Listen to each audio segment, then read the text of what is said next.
కన్యా రాశి వారికి వృత్తి ఉద్యోగాల పరంగా చాలా బాగుందని చెప్పొచ్చు. వ్యాపార పరంగా కూడా అనుకూలమైన పరిస్థితులు గోచరిస్తోంది.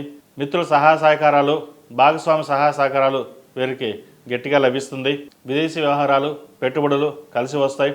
ఫాస్ట్ ఫుడ్ సెంటర్స్, చిరు వ్యాపారస్తులకు, కాయగూరలు, వ్యవసాయదారులకు, ఫార్మా రంగంలో ఉన్నవారికి, మెడికల్ రంగంలో ఉన్నవారికి, పాల వ్యాపారస్తులకు ఈ వారం బాగుందని చెప్పొచ్చు వీళ్ళకి. అలాగే వివాహాది శుభకార్యాల విషయంలో కొన్ని జాగ్రత్తలు తీసుకోవాలి. చేతిదాకా వచ్చిన సంబంధం చేజారిపోతుంది. ఈ వారం వివాహ సంబంధాలకి చూడకుండా ఉండడం చెప్పదగిన సూచన.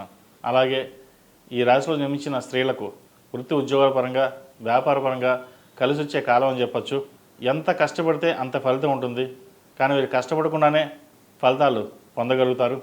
రాజకీయ పరంగా, వ్యాపార పరంగా, ప్రభుత్వ ఉద్యోగ పరంగా సానుకూల ఫలితాలు గోచరిస్తోంది. ప్రైవేట్ సంస్థలో పనిచేస్తున్న వారికి మంచి అవకాశాలు కలిసి వస్తుంది.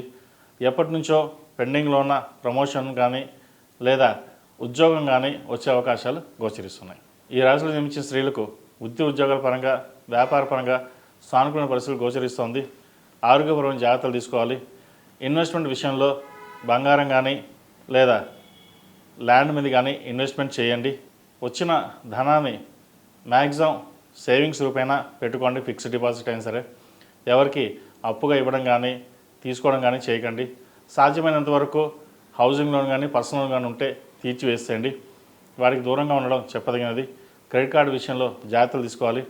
అలాగే విద్యార్థులకు కాలం బాగుంది. చేపట్టిన ప్రతి పనిలోనూ మంచి విజయాలు సాధిస్తారు, మెరిట్ మార్కులు సాధిస్తారు. అయితే కాస్త బద్ధకాన్ని తగ్గించాలి. దక్షిణామూర్తి స్తోత్రం పఠించడం, దక్షిణామూర్తి రూపుని మెడలో వేసుకోవడం చెప్పదగిన సూచన. ఏదైనా విదేశాలకు వెళ్ళాలనుకునే వారికి, విదేశాల్లో ఉంటున్న వారికి ఉద్యోగ ప్రయత్నాలు ప్రారంభించవచ్చు. H1B వీసా, గ్రీన్ కార్డు కోసం ప్రయత్నిస్తున్న వారికి ఈ వారం మంచి అవకాశాలు కలిసి వస్తాయి. ఈ రాశిలో జన్మించిన వారికి కలిసి వచ్చే సంఖ్య 3, కలిసి వచ్చే రంగు ఎల్లో. ఏదైనా పని మీద బయటికి వెళ్ళేటప్పుడు బుధవారం అడగానే, శనివారం అడగానే వెళ్ళండి. మంచి ఫలితాలు సంప్రాప్తిస్తాయి. ఈ రాశివారు ప్రతిరోజు ప్రతినిత్యం ఓం నమః శివాయతో దీపారాధన, అలాగే కుబేర కుంకుమతో ప్రతిరోజు అమ్మవారికి అష్టోత్తరంతో పూజించండి. దుర్గా అష్టోత్తరం పండించినట్లయితే సానుకూలమైన ఫలితాలు గోచరిస్తున్నాయి. అలాగే ప్రతిరోజు హనుమాన్ చాలీసా వినడం కానీ చేయడం కానీ చేయండి. దానివల్ల మరిన్ని మంచి ఫలితాలు, నరదిష్టి ఇవన్నీ తొలగే అవకాశాలు గోచరిస్తుంది.